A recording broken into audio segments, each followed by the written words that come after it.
আসসালামু আলাইকুম। আজকে আমরা যে বিষয়টা নিয়ে আলোচনা করব সেটা হচ্ছে গুণগত রসায়নেরই একটি গুরুত্বপূর্ণ টপিক, যার নাম হচ্ছে কোয়ান্টাম সংখ্যা। মূলত কোয়ান্টাম সংখ্যাটা কি সেটা হচ্ছে আমাদের বুঝতে হবে। কোয়ান্টাম সংখ্যা হলো, দেখো এখানে বাইরে লিখে রাখছি, যে সংখ্যার মাধ্যমে পরমাণুর কক্ষপথের বা শক্তি স্তরের আকার, আকৃতি, ত্রিমাত্রিক দিক বিন্যাস এবং ইলেকট্রনের নিজ অক্ষের চারদিকে ঘূর্ণনের দিক সম্পর্কে জানা যায় তাকে কোয়ান্টাম সংখ্যা বলে। আচ্ছা, কোয়ান্টাম সংখ্যা মূলত হচ্ছে কি জানো, যে পরমাণুতে একটি ইলেকট্রনের অবস্থান সুনির্দিষ্টভাবে প্রকাশ করার জন্য যে সংখ্যাগুলো আমরা ব্যবহার করি তাকে আমরা কোয়ান্টাম সংখ্যা বলি। ঠিক আছে, কোয়ান্টাম সংখ্যা প্রধানত হচ্ছে চার প্রকারের হয়। প্রথম যে কোয়ান্টাম সংখ্যা এটা হচ্ছে প্রধান কোয়ান্টাম সংখ্যা, 2 নাম্বার সহকারী কোয়ান্টাম সংখ্যা, 3 চৌম্বকীয় বা ম্যাগনেটিক কোয়ান্টাম সংখ্যা, 4 হচ্ছে স্প্রিং বা ঘূর্ণন কোয়ান্টাম সংখ্যা। তাহলে কোয়ান্টাম সংখ্যা হচ্ছে কি, মূলত পরমাণুতে একটি ইলেকট্রনের অবস্থান সুনির্দিষ্টভাবে প্রকাশ করার জন্য যে সংখ্যাগুলো ব্যবহার করা হয় তাকেই কোয়ান্টাম সংখ্যা বলে। আশা করি এই জিনিসটা আমরা বুঝতে পারছি। দেখো, কোয়ান্টাম সংখ্যা হচ্ছে চার প্রকার। দেখো,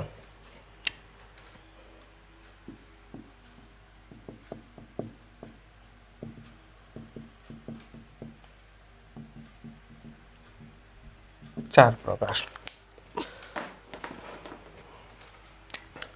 এক নম্বর যেটা, এটা হচ্ছে প্রধান কোয়ান্টাম সংখ্যা। 2 নাম্বার যেটা, এটা হচ্ছে সহকারী কোয়ান্টাম সংখ্যা।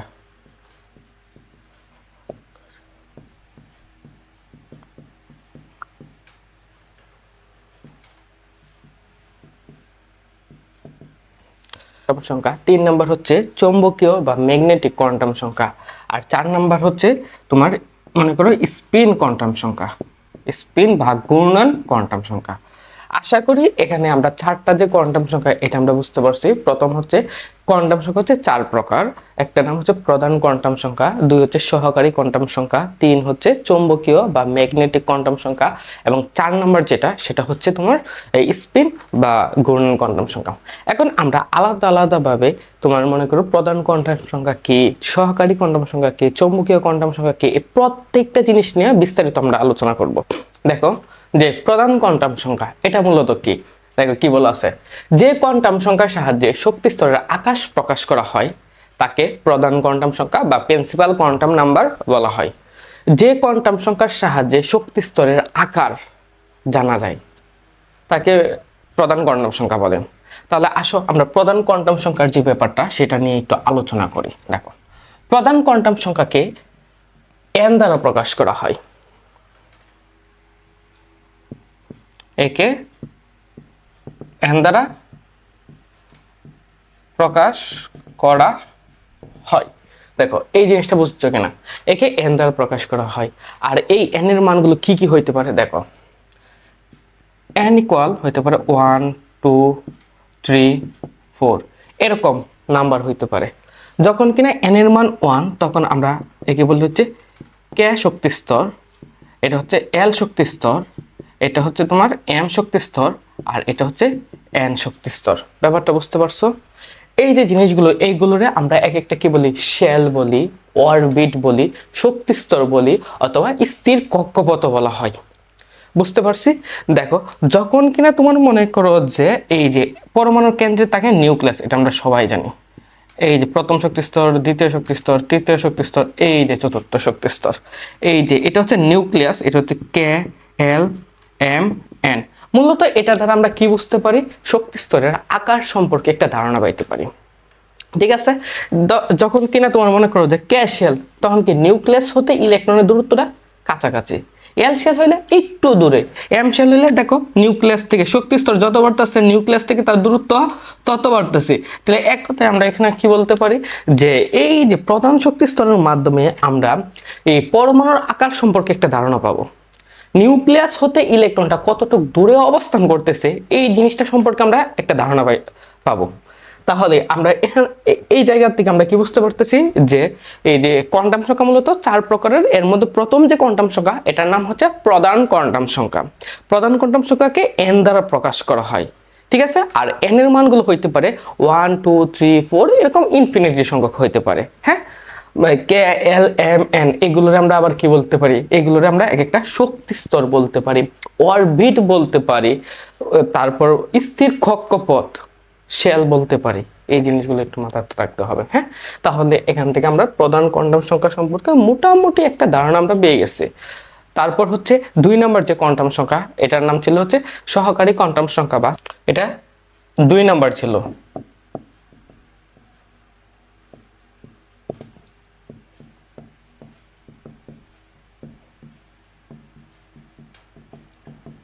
কোয়ান্টাম সংখ্যা দেখো কি বলে রাখছি, দেখো ভাই এখানে আগে লিখে রাখছি, পরমাণুতে ইলেকট্রন আবর্তনের জন্য প্রতিটি প্রধান শক্তি স্তর নির্দিষ্ট সংখ্যক উপশক্তি স্তর বিভক্ত থাকে। প্রত্যেকটা প্রধান শক্তি স্তর কিভাবে থাকবে, নির্দিষ্ট কয়েকটা উপশক্তি স্তরে বিভক্ত থাকবে।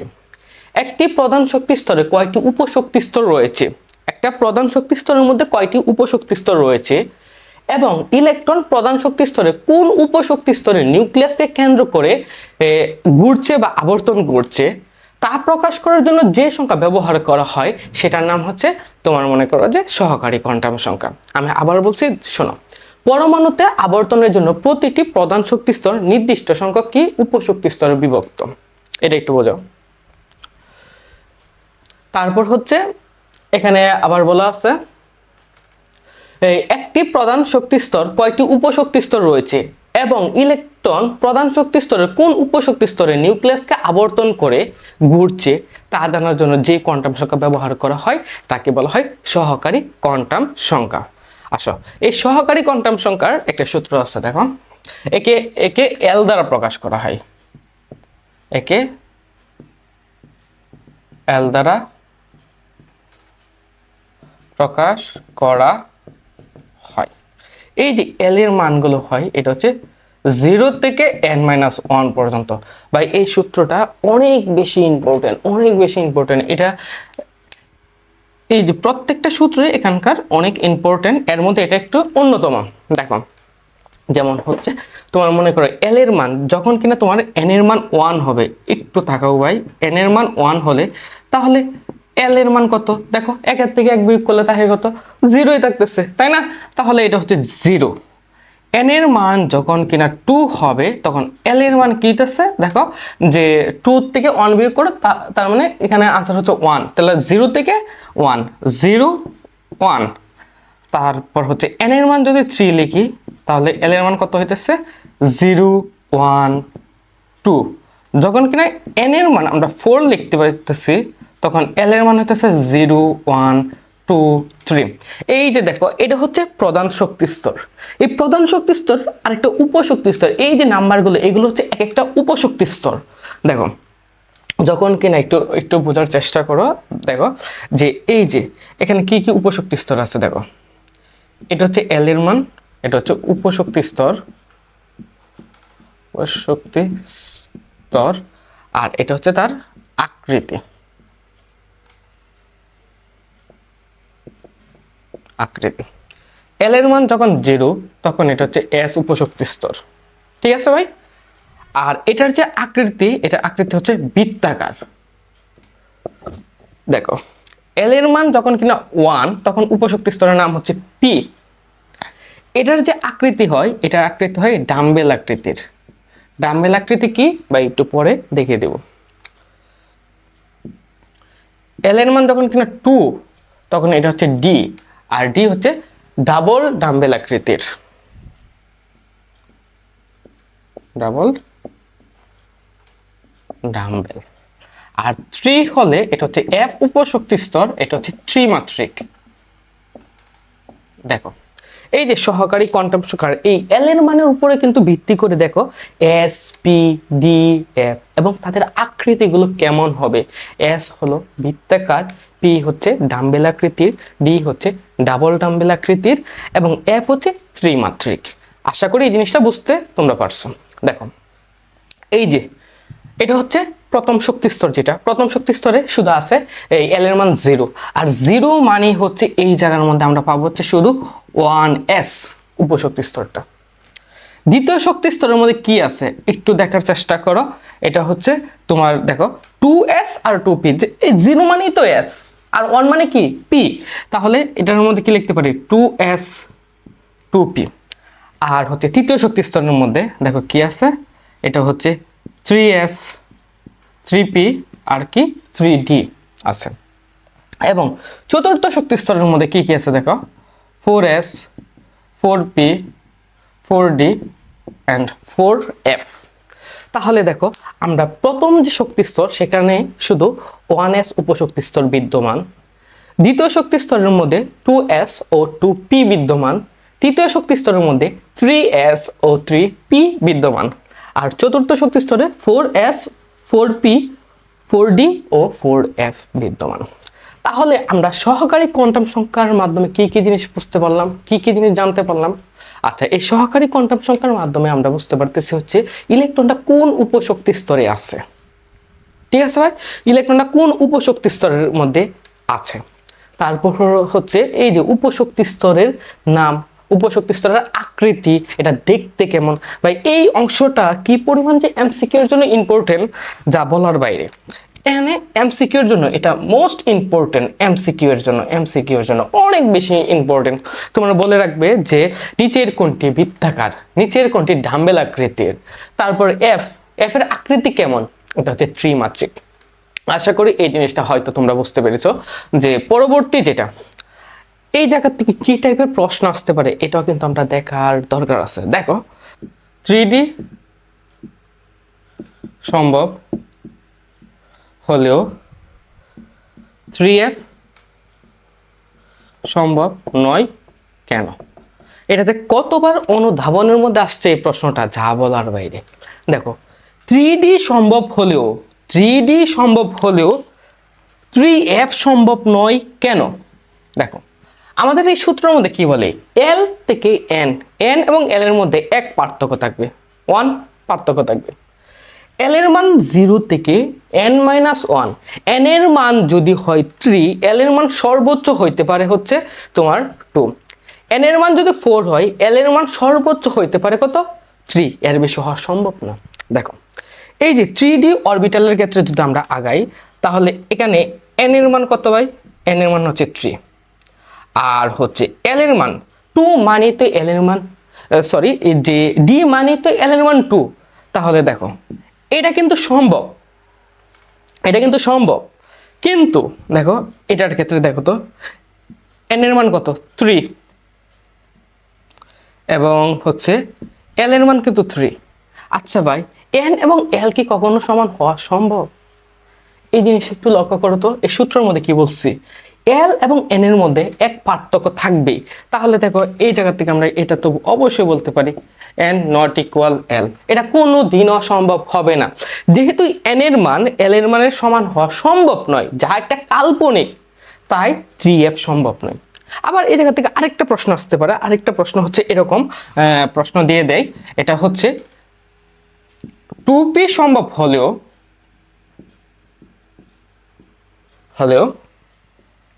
2D সম্ভব নয় কেন?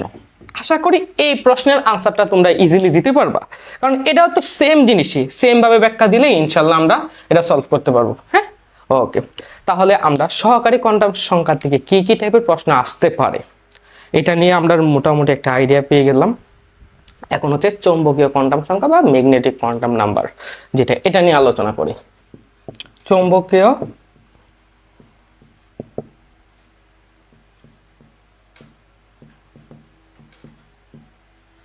কোয়ান্টাম সংখ্যা, দেখো চৌম্বকীয় কোয়ান্টাম সংখ্যা বা ম্যাগনেটিক কোয়ান্টাম সংখ্যা, এটা দেখো চৌম্বক ক্ষেত্রের প্রভাবে উপশক্তি স্তরে ইলেকট্রনের ত্রিমাত্রিক বিন্যাস প্রকাশ করার জন্য যে সংখ্যা ব্যবহার করা হয় তাকে চৌম্বকীয় কোয়ান্টাম সংখ্যা বলে। এখানে বানানটা একটু ভুল হয়েছে, টাইপিং মিস্টেক হয়ে গেছে, এটা হচ্ছে উপশক্তি স্তরে হবে। চৌম্বক ক্ষেত্রের প্রভাবে উপশক্তি স্তরে ইলেকট্রনের ত্রিমাত্রিক বিন্যাস প্রকাশ করার জন্য যে সংখ্যা ব্যবহার করা হয় তাকে চৌম্বক কোয়ান্টাম সংখ্যা বলে। আর এই চৌম্বক কোয়ান্টাম সংখ্যা মূলত হচ্ছে একটা অরবিটালের যে ত্রিমাত্রিক দিক বিন্যাসটা, এটা কিভাবে আছে, কোন অরবিটালের মধ্যে আছে ইলেকট্রনটা, সেই জিনিসটা প্রকাশ করা হয়। যেমন n হচ্ছে শক্তি স্তর, l হচ্ছে উপশক্তি স্তর, এটা হচ্ছে যে চৌম্বকীয় কোয়ান্টাম সংখ্যা যেটা, এটা হচ্ছে যে m দ্বারা প্রকাশ করা হয়, আর m হচ্ছে তোমার অরবিটাল সংখ্যা বোঝায়। আমরা অরবিটাল সম্পর্কে আলোচনা এখানে থাকে। দেখো তাহলে এই যে ব্যাপারটা, একে m দ্বারা প্রকাশ করা হয়। আশা করি এই জিনিসটা আমরা বুঝতে পারছি। এখন আসো এই m এর মানগুলো কি কি হইতে পারে। m এর মান হইতে পারে হচ্ছে -L0 + L। আশা করি এই জিনিসটা আমরা বুঝতে পারছি যে এটার যে সূত্রটা এটা মাথায় আছে, তাই না? ওকে, দেখো এই যে L এর মান যদি হয় 0, তাহলে অবশ্যই m এর মান হবে কত? -0 + 0। 0 তো একটা নিরপেক্ষ সংখ্যা, তাই না? তাহলে এখানে কত? শুধু 0 হবে। এই যে L এর মান যদি হয় 1, তাহলে m এর মান হয় -1 0 0 +1। প্লাস দেওয়া লাগে না, যদিও আমি প্লাস আর দিব না। L এর মান যদি 2 হয়, m এর মান হবে -2 -1 0 0 1 2। দেখো L এর মান যদি 3 হয়, তাহলে m এর মান হয় -3 -2 -1 0 1 2 3। তাহলে দেখো এই যে জিনিসটা মূলত এই যে কোয়ান্টাম সংখ্যা, যে চৌম্বকীয় কোয়ান্টাম সংখ্যা দ্বারা আমরা মূলত অরবিটাল সম্পর্কে একটা ধারণা পাই। ঠিক আছে, এখন আসো এখানে কি কি অরবিটাল থাকতে পারে একটু বোঝার চেষ্টা করি। দেখো এই যে তোমার মনে করো যে m, যেটা m এর মান যখন কিনা 0 হয় তখন এটারে দেখো l মানে তো s, আর m যদি 0 হয় তাহলে এটা হচ্ছে তোমার মনে করো শুধু s অরবিটাল আছে। এখানে s অরবিটাল আছে।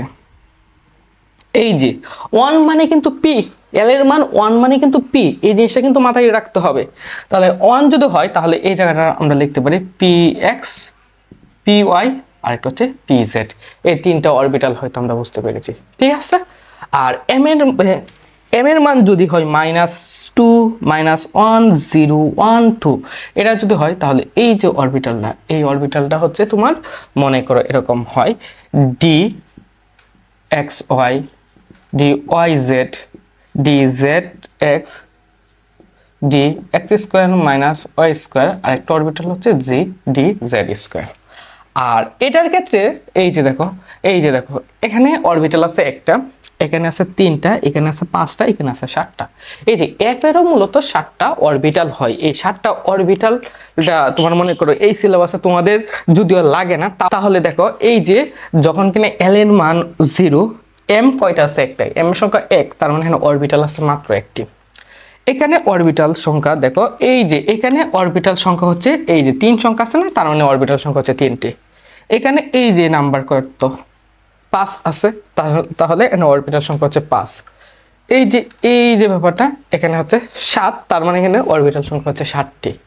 এখন এই জিনিসগুলো আমরা এখন হচ্ছে এই যে অরবিটালের যে চিত্রগুলো, এরা যদিও আমরা এটা হচ্ছে ত্রিমাত্রিক চিত্র আমরা আঁকতে পারি না, এটা আমরা উপরে যে তিনটা আছে যে এস পি ডি, এই প্রত্যেকটা চিত্র আমরা এখন আঁকার চেষ্টা করব। দেখে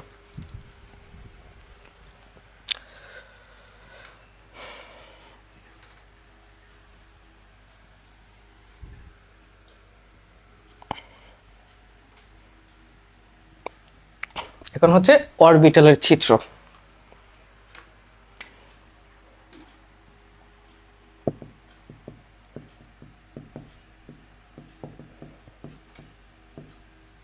দেখো প্রথমে এস অরবিটাল, যেটা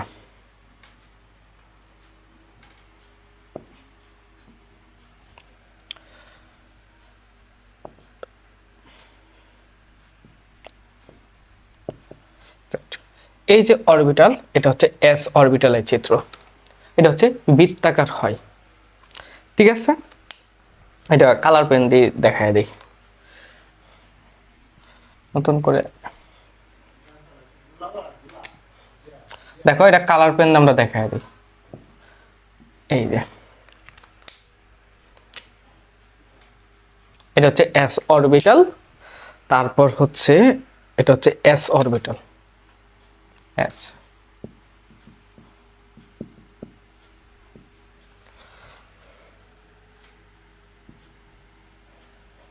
পিতে আবার 3টা অরবিটাল হয়।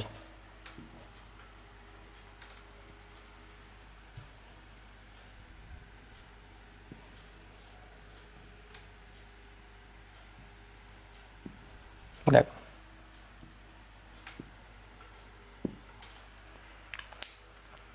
প্রথমে যেটা এটা হচ্ছে পি এক্স পি ওয়াই আর এটা হচ্ছে পি জেড।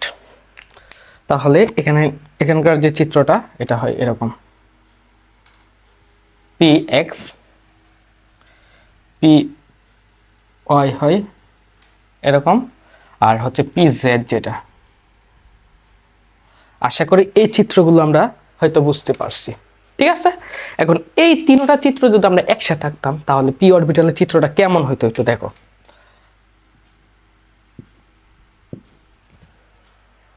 দেখো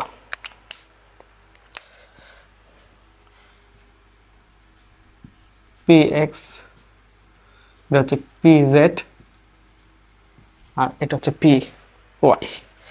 এই যে 3টা চিত্র, আশা করি এই 3টা চিত্র আমরা হয়তো বুঝতে পারছি। এই যে একটা অরবিটাল, এটা হচ্ছে পি ওয়াই অরবিটাল, এটা হচ্ছে তোমার পি জেড অরবিটাল।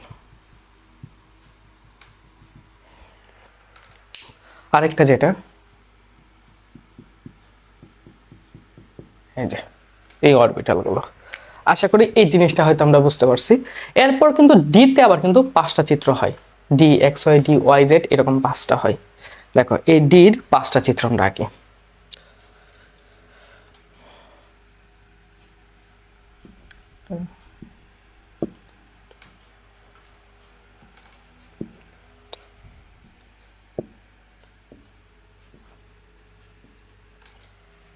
এরকম এই চিত্রগুলো প্রত্যেকটা চিত্র এখন আমরা ড্র করার চেষ্টা করি। ওকে, প্রথমে যেটা এটা হচ্ছে D X Y D Y Z D Z X D X square minus Y square, আর এটা হচ্ছে ডি জেড স্কোয়ার।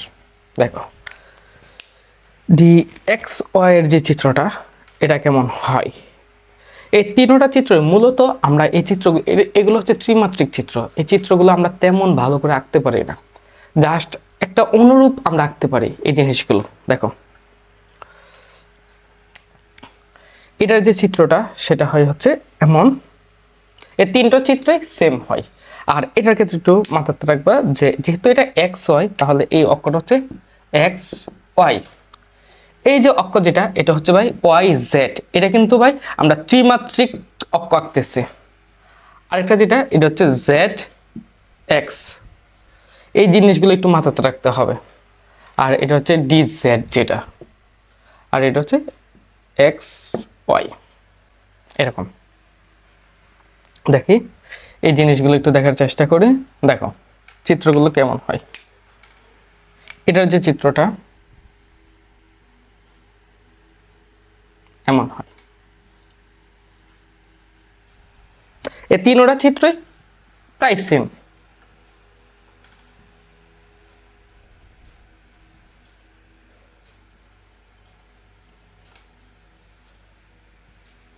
দেখো আর এরপরের যে চিত্রগুলো আছে সেটা হচ্ছে এরকম,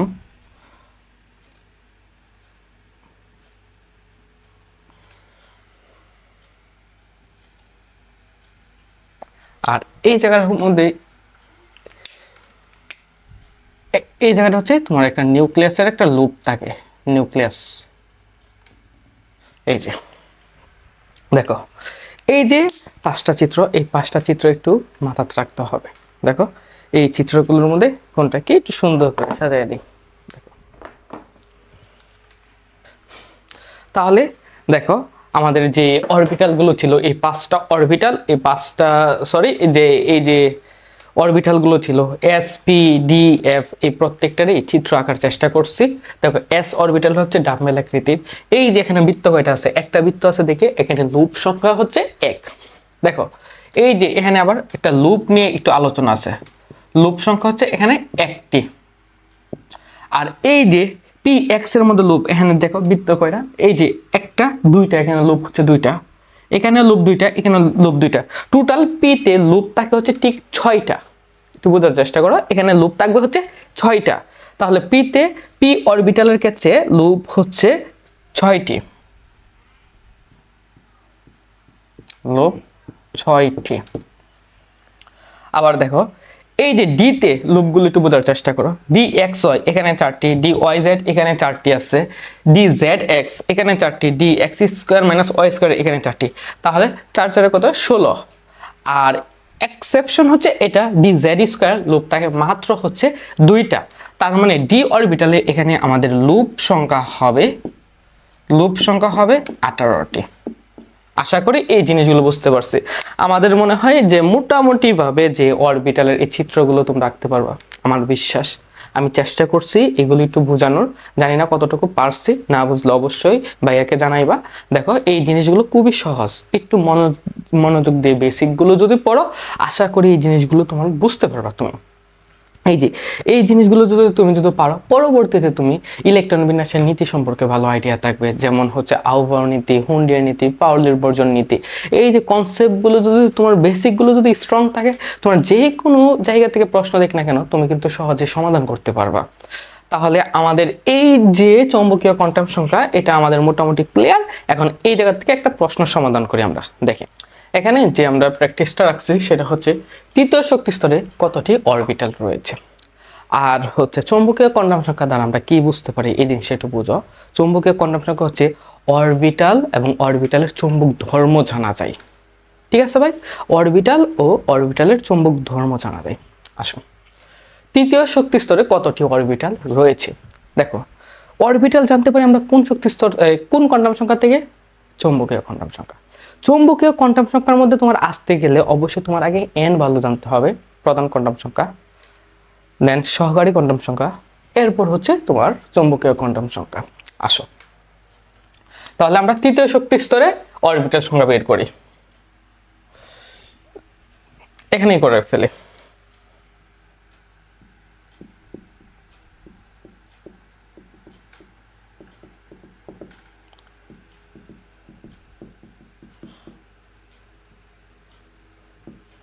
অরবিটাল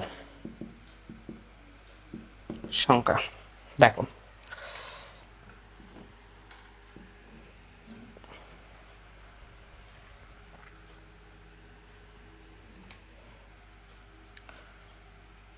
প্রধান কোয়ান্টাম সংখ্যা, সহকারী, চৌম্বকীয়, আর হচ্ছে অরবিটাল। একটা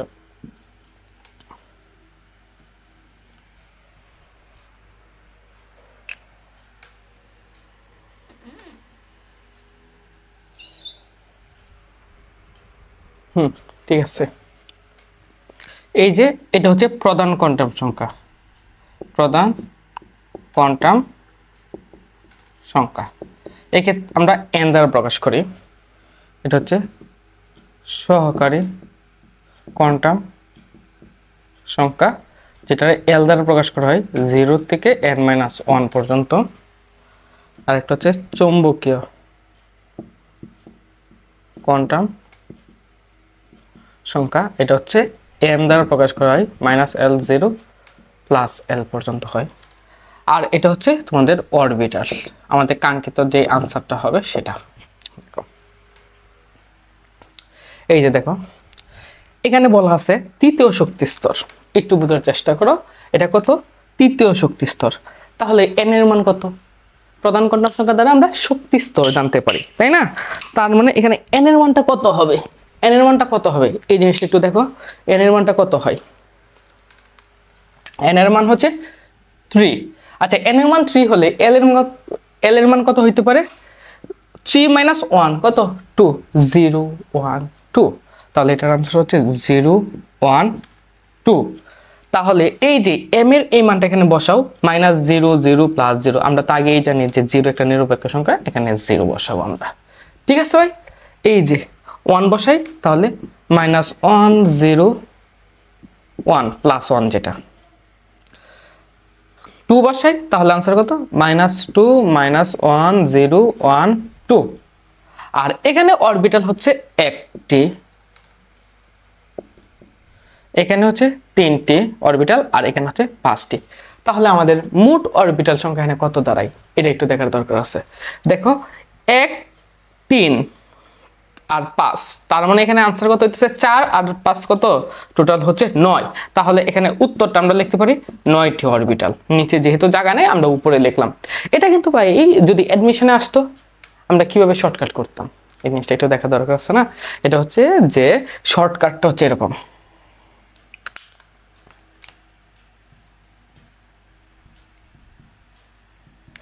শর্টকাট এটা হচ্ছে অরবিটাল সংখ্যা,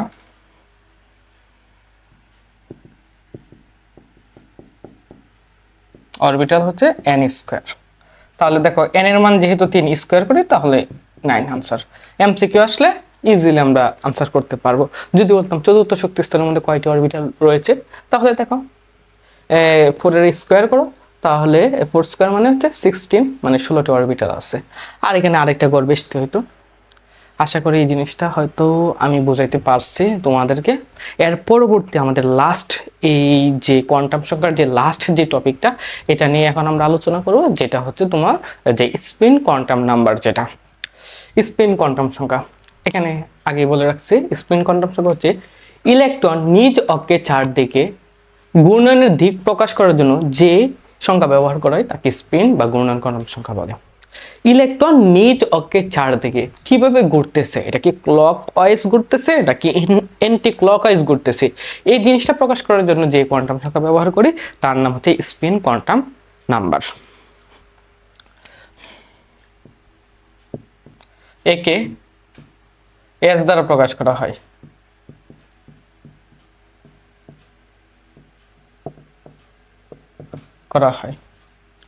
এই যে এস এর মান হচ্ছে -12, আরেকটা হচ্ছে +12। এই দেখো -12 যে ব্যাপারটা, এটারে যদি আমরা ক্লকওয়াইজ ধরি তাহলে +12টা অবশ্যই এন্টি ক্লকওয়াইজ হবে। এটারে ধরো আমরা ধরলাম হচ্ছে ক্লকওয়াইজ, যে ইলেকট্রনটা এভাবে ঘুরতেছে, সরি আমি তো এরকম ভাবে ঘুরতেছে। আর এন্টি ক্লকওয়াইজ হচ্ছে ঘড়ির কাঁটার বিপরীত দিকে ঘুরতেছে, এটা হচ্ছে ক্লকওয়াইজ, আর এটা হচ্ছে এন্টি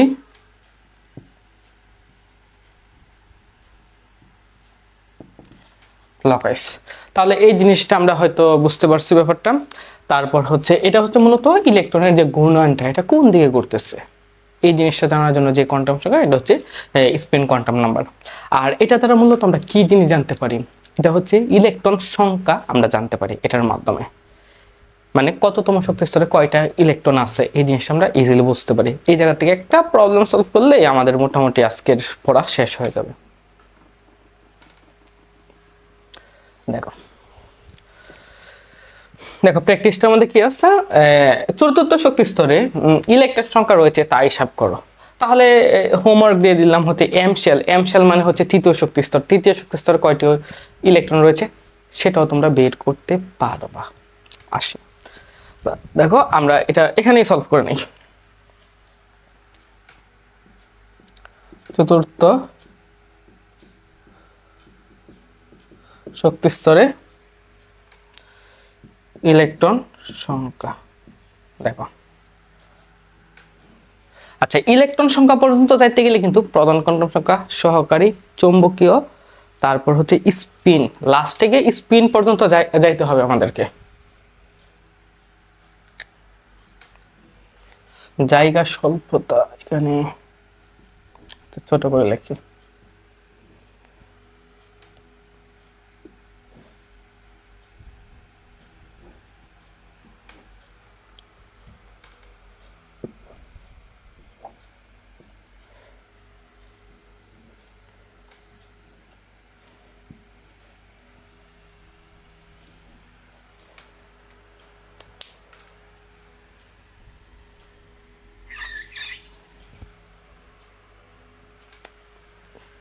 তাহলে আসো, এটা হচ্ছে প্রধান কোয়ান্টাম সংখ্যা,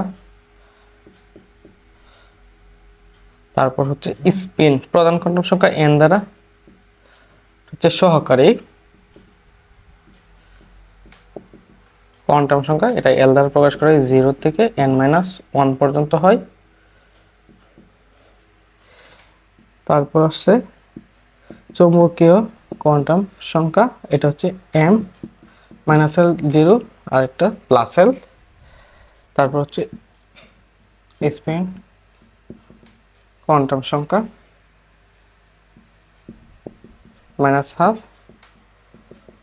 +12, আরেকটা হচ্ছে ইলেকট্রন সংখ্যা। দেখো, যেহেতু চতুর্থ শক্তি স্তর, তার মানে n এর মান হচ্ছে 4। n যদি 4 হয়, l হবে 0 1 2 3। তাহলে 0 বসালে এখানে কত, 0ই আসে। এটা হচ্ছে -1 0 +1 -2 -1 0 1 2, মোটামুটি হয়ে গেল। এটা হচ্ছে -3 -2 -1 0, জায়গা তো আর নেই না, দাদা ছোট করে লিখি। -3 -2 -1 0 1 2, আর এটা হচ্ছে 3। এটা হচ্ছে -12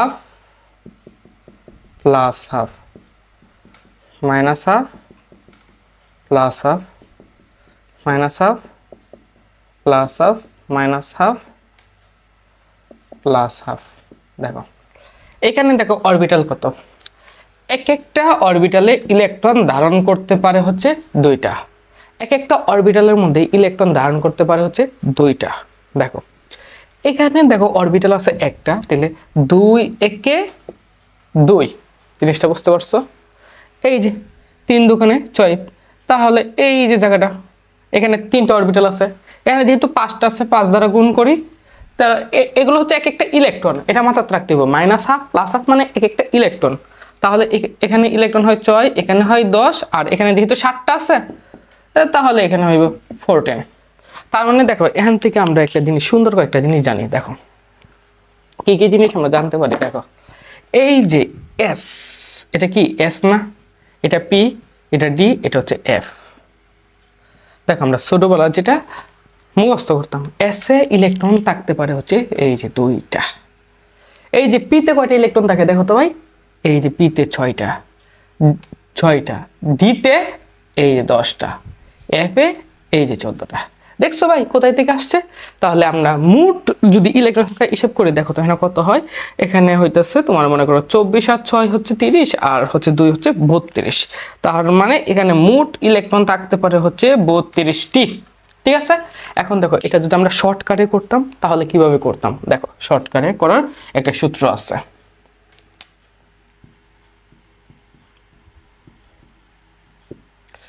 এটা হচ্ছে শর্টকাটে করতে গেলে আমাদের সূত্রটা হচ্ছে এরকম, যে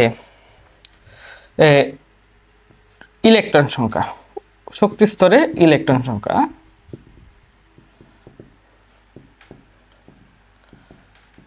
সংখ্যা এটা হচ্ছে 2n স্কোয়ার। তাহলে দেখো 2 ইন্টু n এর মান হচ্ছে 4 স্কোয়ার করে 16 16 16 দোকানে 32টি। আশা করি এই জিনিসটা আমরা বুঝতে পারছি। এই জায়গার মধ্যে কয়েকটা সূত্র লিখে রাখতে পারি। যেমন হচ্ছে তোমার মনে করো যে এখানে কিছু সূত্র আছে, এটা তো শক্তি স্তরের থেকে কি তোমার অরবিটাল সংখ্যা বের করা। এখন যদি এই শর্টকাটটার থেকে যদি আমরা যদি বলতাম যে এখানে লিখে রাখি, এই জায়গা থেকে আমরা কি কি সূত্র আমরা লিখতে পারি। দেখো এটা আলাদা করে, এটা এমসিকিউর জন্য প্রচুর পরিমাণে হেল্প হয় এটি জানলে। দেখো শক্তি স্তর হতে 1 নম্বর যেটা, এটা হচ্ছে অরবিটাল। যদি অরবিটাল জানতে চাও এটা সূত্র হচ্ছে n স্কোয়ার। 2 নম্বর হচ্ছে যদি ইলেকট্রন সংখ্যা জানতে চাও, এটা সূত্র হচ্ছে 2n স্কোয়ার। এখন উপশক্তি স্তরের যে ব্যাপারটা, এটা দেখার একটু চেষ্টা করো। দেখো উপশক্তি স্তর হতে যদি আমরা অরবিটাল বের করি তাহলে সূত্র হচ্ছে 2l + 1, আর লাস্ট যে সূত্রটা সেটা হচ্ছে এটা। যদি ইলেকট্রন সংখ্যা বের করতে চাই, ইলেকট্রন সংখ্যা, এটা সূত্র হচ্ছে 2 ইন্টু 2l+1। তাহলে এই যে সূত্রগুলো, এটা হচ্ছে এমসিকিউ এর জন্য প্রচুর পরিমাণে হেল্প হবে। সামনে যখন আমরা এমসিকিউ পড়বো তাহলে আমরা বুঝতে পারবো।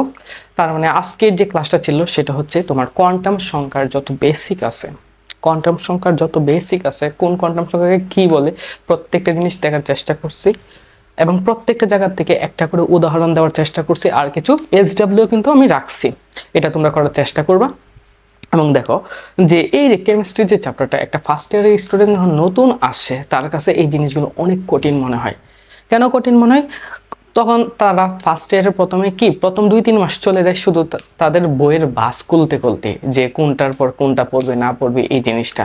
আশা করি এই জিনিসটা আমি যেভাবে বুঝাইছি, আমি চেষ্টা করছি সর্বোচ্চ বোঝানোর, যে কোয়ান্টাম সংখ্যা রিলেটেড কি কি হইতে পারে এই জিনিসগুলো আমি এখানে বোঝানোর চেষ্টা করছি, এবং যতটুকু সহজভাবে পারা যায়। ইনশাল্লাহ তোমরা যদি ফুল ভিডিওটা দেখতে পারো, আমার বিশ্বাস থাকবে যে তোমরা এই জিনিসটা পারবা, এবং একটু বেশি বেশি করে প্র্যাকটিস করার চেষ্টা করবা। এই যে বেসিকটা, এই বেসিকটা তুমি যদি এখন, তো আমি এটা পড়াই দিলাম, তোমরা যদি এখন মেন বইটার থেকে কোয়ান্টাম সংখ্যার ব্যাপারটা তোমরা যদি একটু পড়ো, তাহলে দেখবে এই সবগুলো জিনিস তোমাদের মাথার মধ্যে সহজে ক্যাচ করে ফেলতে পারতেছো, তোমরা সহজে এটা পারবা। এবং হচ্ছে বিগত বছরের কিছু বোর্ড দেখার চেষ্টা করবা। কিন্তু ভাই তোমার মনে করো বোর্ড দেখলেই হবে না, বেসিকটা যদি তোমার ভালো আইডিয়া না থাকে, তুমি যদি বেসিকটাও যদি ভালোভাবে না বুঝো, তাহলে কিন্তু তোমার মনে করো অনেক প্রশ্ন যদি একটু ঘুরিয়ে দেই, তখনই দেখবা যে তোমার কাছে মনে হবে যে প্রশ্ন অনেক কঠিন হয়ে গেছে।